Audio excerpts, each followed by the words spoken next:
Meu nome é Vitória Lanusa e o nosso grupo vai abordar sobre a anamnese e o exame físico. Aspectos históricos. A anamnese foi um método adotado desde a Grécia Clássica, onde já visava o alívio do sofrimento dos enfermos. No tempo de Hipócrates, a inspeção e palpação já faziam parte do exame dos doentes. Com essa técnica, os gregos antigos descreveram pacientes com icterícia, onde o fígado se encontrava aumentado e, em geral, apresentava-se duro e irregular. O que é a anamnese? A anamnese é o resgate das memórias do paciente por meio de uma entrevista realizada pelo profissional de saúde e tem a intenção de ser o ponto inicial no diagnóstico. Para realizar uma boa anamnese, é necessário saber ouvir.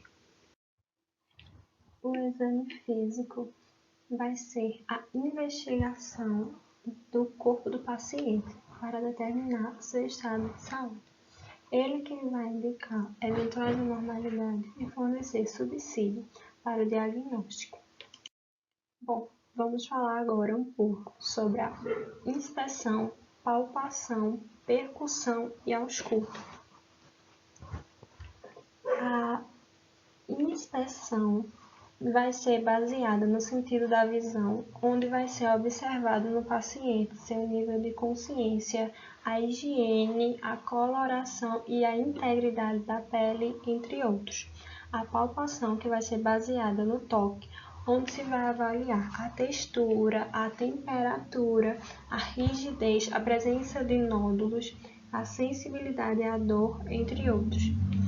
A percussão consiste na produção de sons através do golpeamento de segmentos corporal, permitindo assim a avaliação do mesmo por meio do som por ele emitido.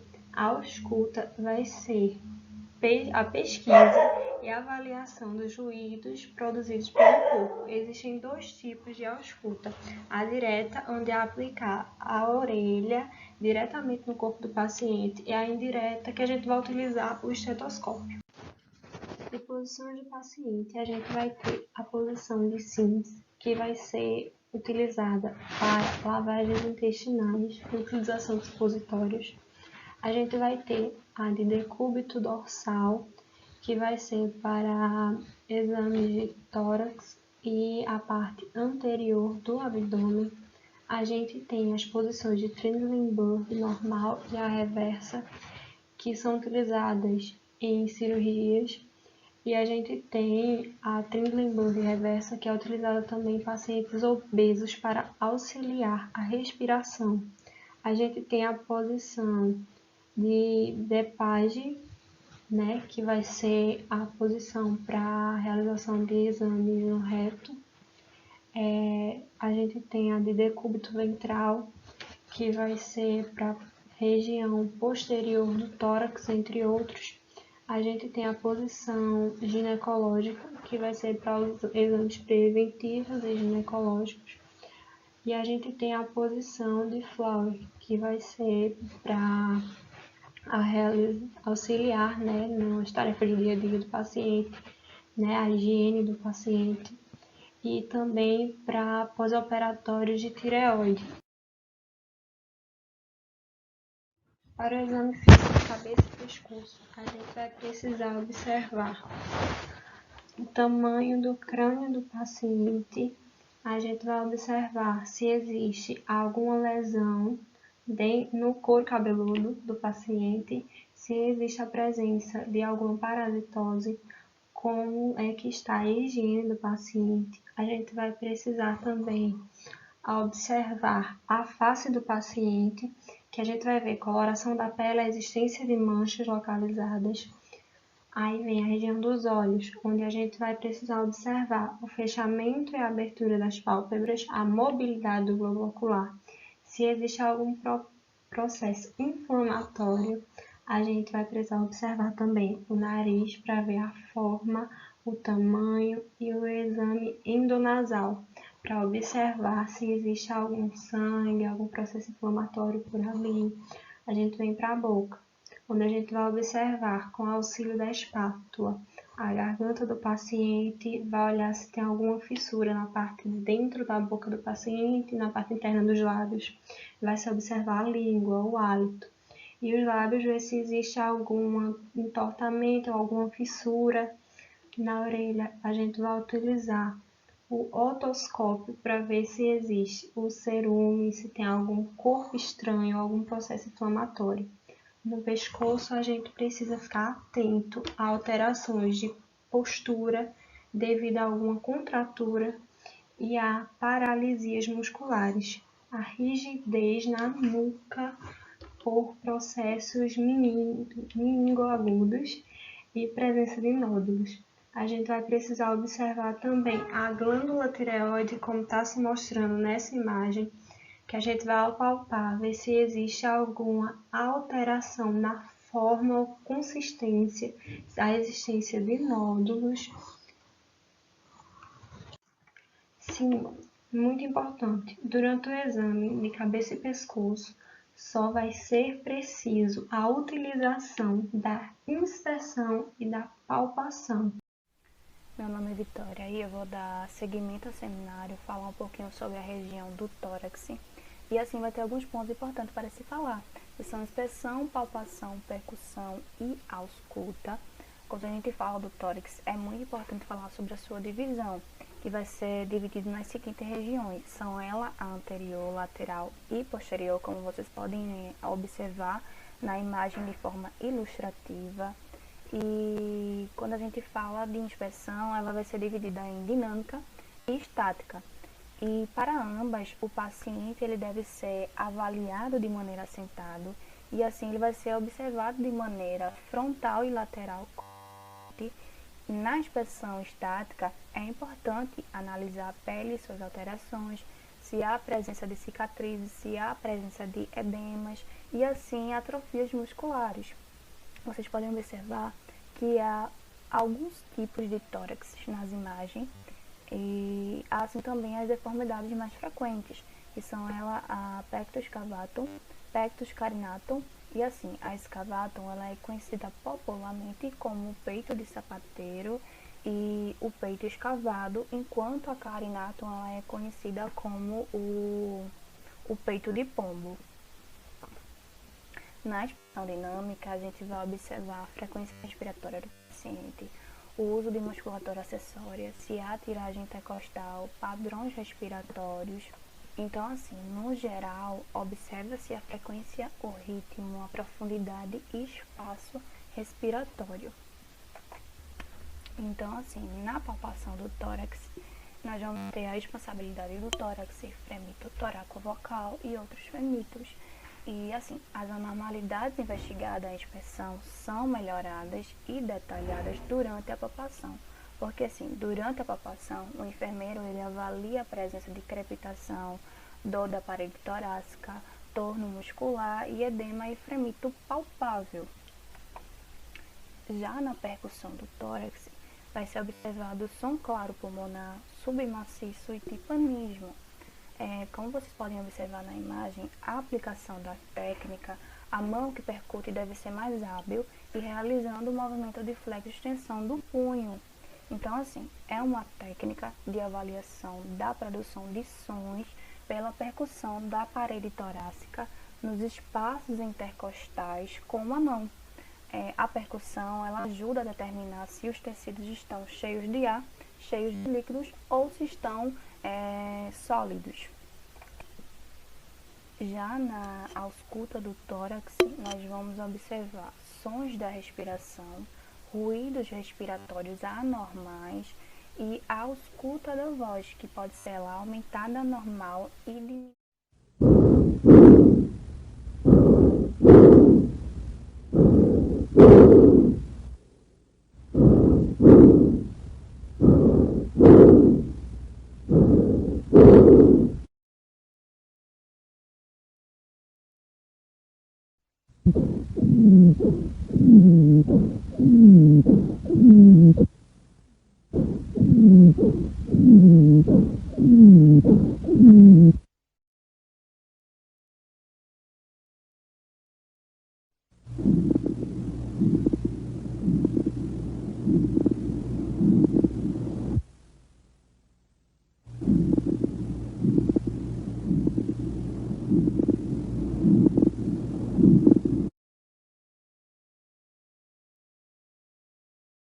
Dando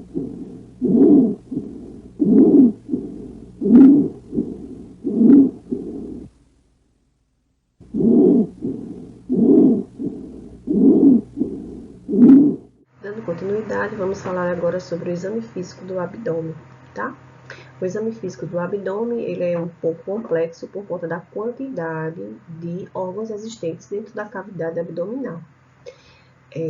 A dor abdominal é um dos sintomas mais frequentes que são relatados pelos pacientes que procuram atendimento clínico, certo? No caso do exame do abdômen, nós devemos usar os métodos propedêuticos na seguinte sequência: inspeção, ausculta, percussão e palpação.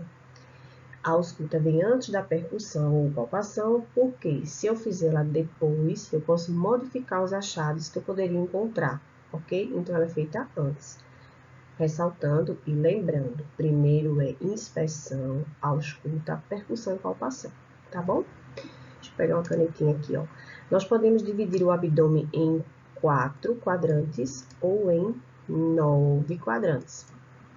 Aqui, quadrante superior direito e esquerdo, quadrante inferior direito e esquerdo, tá?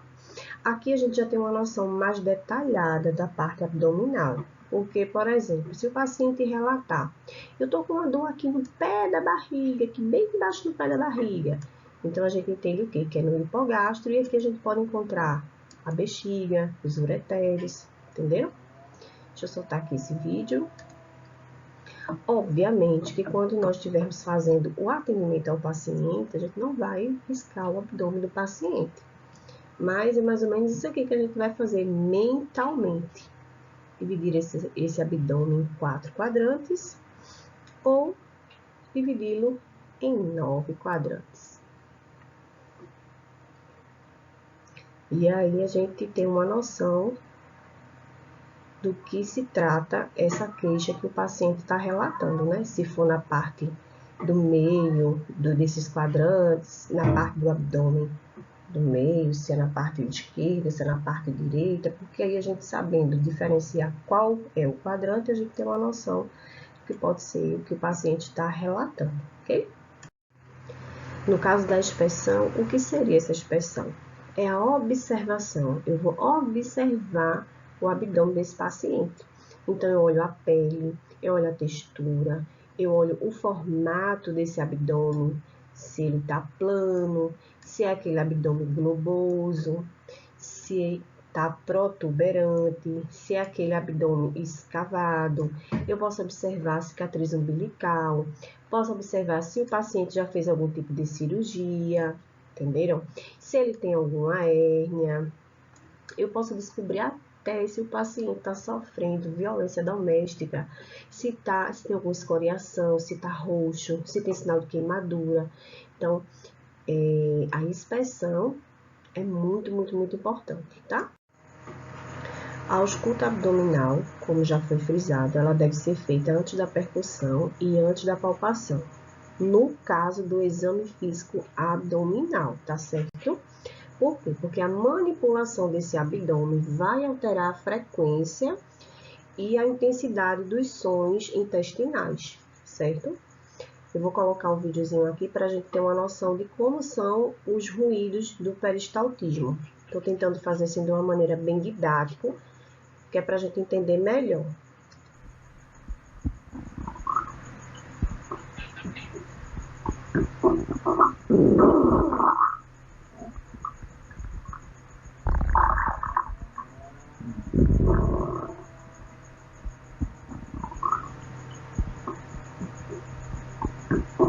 Esses são os sons que nós encontramos ao auscultar o abdômen, tá bom? São os sons do peristaltismo. Falando agora de percussão e palpação, né? A percussão, ela tem o objetivo de avaliar a distensão abdominal, massas, né? Essa percussão, elas são batidinhas que a gente faz, né? Ela pode ser direta ou indireta, sempre em sentido horário, tá? E a gente pode ouvir sons tipânicos, hipertipânicos, maciços, submaciços. No caso da palpação, a gente pode detectar massas, formas dos órgãos, ela pode ser superficial, quando há uma grande sensibilidade no local, né, que o paciente está relatando ali a queixa, ou ela pode ser mais profunda, no caso, para delinear o formato, a textura de algum órgão, certo? Nesse slide aqui eu vou trazer para vocês como é que se realiza essa palpação superficial e profunda, tá? O paciente em decúbito dorsal, e aí a gente vai fazendo essa palpação. De quadrante em quadrante, vocês vejam que, ó, de quadrante em quadrante vai procurando se tem alguma massa, se tem alguma sensibilidade, entenderam? E agora, ó, ela vai fazer a palpação profunda. Pode ser feita com uma ou com duas mãos, tá? Vocês observam que ela vai de quadrante em quadrante, fazendo essa palpação, bem mais profundo, tá vendo? A procura de sensibilidade, de massa, de algum sinal de dor.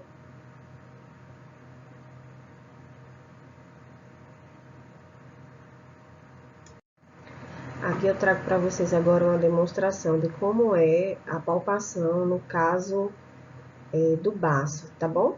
Que o baço normal ele não é palpável, ele só é palpável quando ele está em estado de esplenomegalia, tá? Que é quando ele está muito maior do que o normal. Palpação do baço.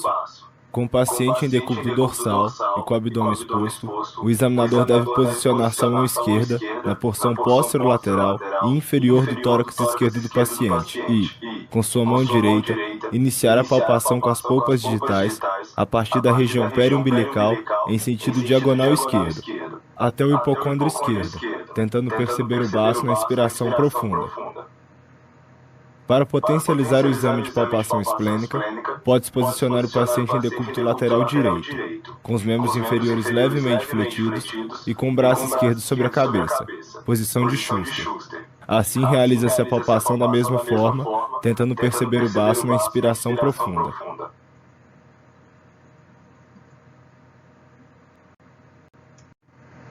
Aqui eu trago para vocês a palpação do fígado.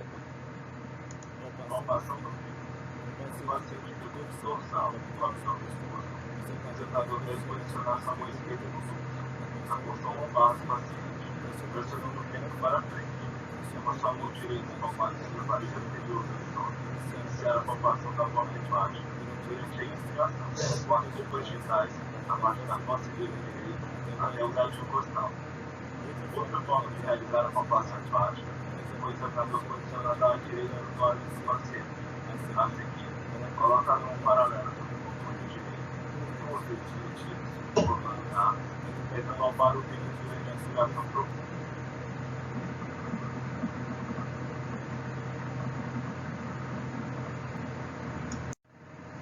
Eu vou trazer para vocês alguns sinais que podem ser evidenciados durante o exame físico do abdômen. O primeiro dele é o sinal de Rosling, que quando esse sinal dá positivo, evidencia um quadro de apendicite. Teste de Hobbs. Com o paciente em decúbito dorsal, o examinador com a mão cerrada realiza uma pressão e enrolamento no sentido ínfero superior, partindo da fossa ilíaca esquerda do paciente, seguindo o trajeto cólico. Observe-se se o paciente inferidor na fossa ilíaca direita, reflexa a dilatação por gases da região que sofre processo inflamatório. A opção de apenas realizar simples compressão da fossa ilíaca esquerda, o que resultará no mesmo sinal na pesquisa de irritação peritoneal. No caso do sinal de Murphy, quando ele é positivo, ele evidencia um quadro de colecistite. Sinal de Murphy. Posicione os dedos da mão direita sobre o rebordo costal no ponto onde a borda lateral do músculo reto fizer interseção com o grádio costal. Solicite ao paciente respire fundo e observe sua respiração e grau de hipersensibilidade.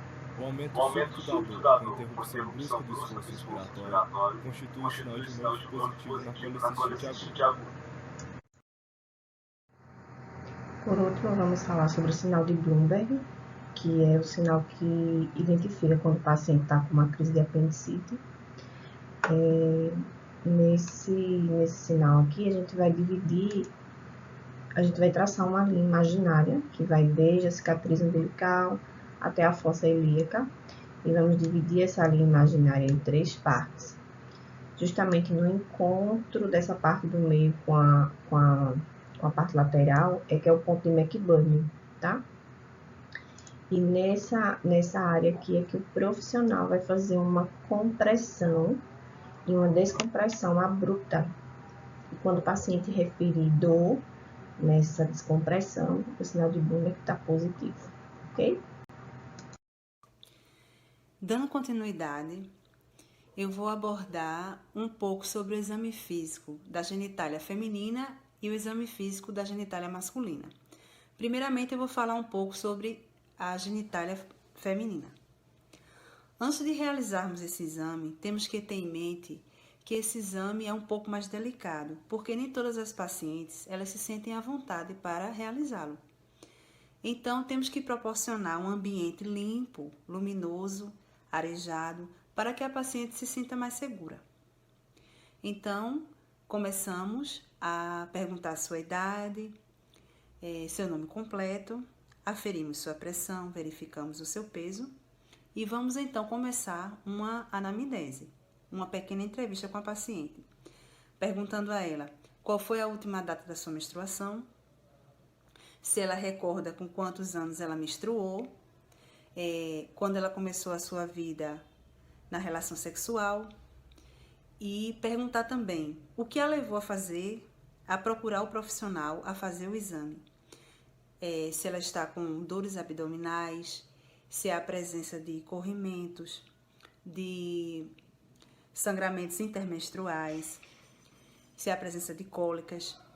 Então, tudo isso nós vamos perguntando à paciente para que ela se sinta um pouco mais confortável. Após isso, pedimos à paciente para esvaziar sua bexiga, porque como iremos apalpar e fazer também o exame vaginal interno, para que ela não se sinta incomodada, pedimos para a paciente ir para a mesa ginecológica ou de litotomia e para que ela deite em decúbito dorsal e vamos primeiro começar a examinar as suas mamas, porque as mamas elas também fazem parte do exame ginecológico feminino. Então, nós deixamos a paciente desnuda e vamos então começar a inspecionar, a visualizar as mamas dessa paciente. Se essas mamas estão com a cor satisfatória, se não há presença de abaulamentos, como secreções e tecido casca de laranja.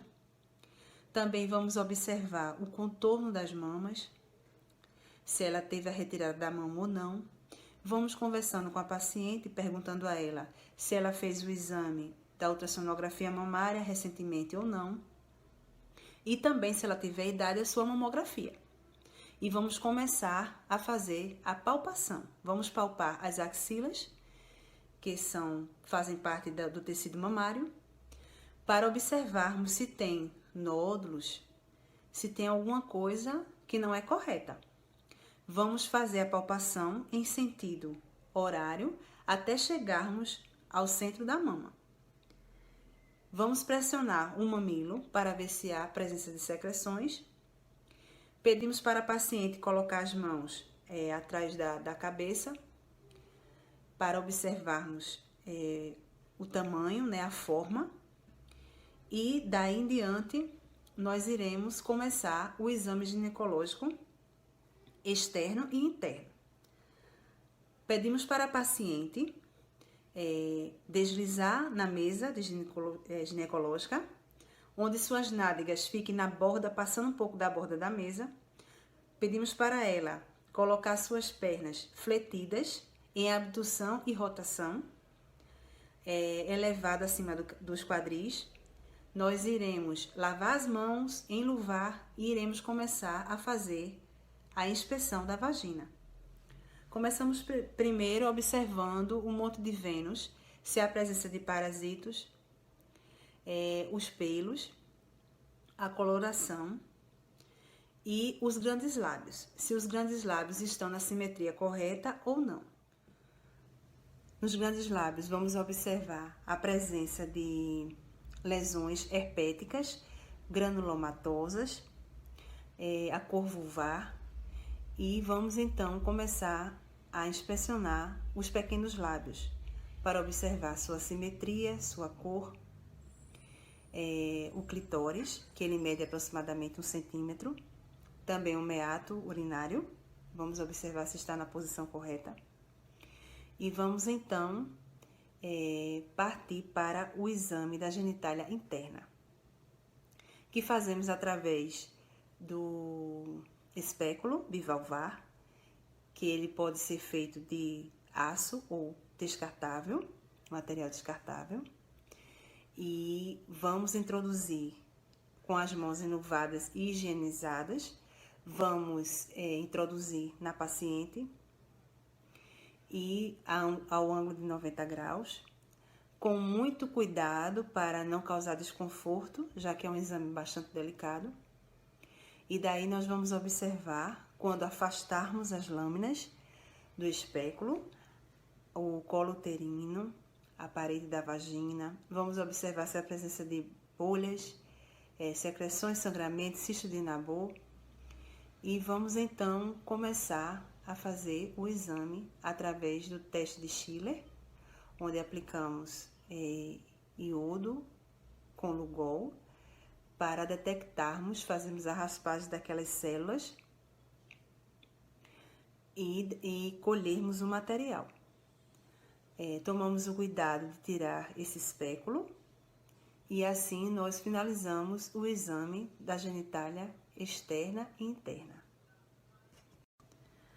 No exame físico da genitália masculina, nós começamos primeiro a fazer a inspeção da higienização do paciente, se há presença de pelos e parasitos, se há presença de nódulos, massas, observamos a coloração do mesmo e começamos a dizer ao paciente, a informar que iremos fazer a retração do seu prepúcio, ou então, se ele se sentir mais à vontade, que ele o faça.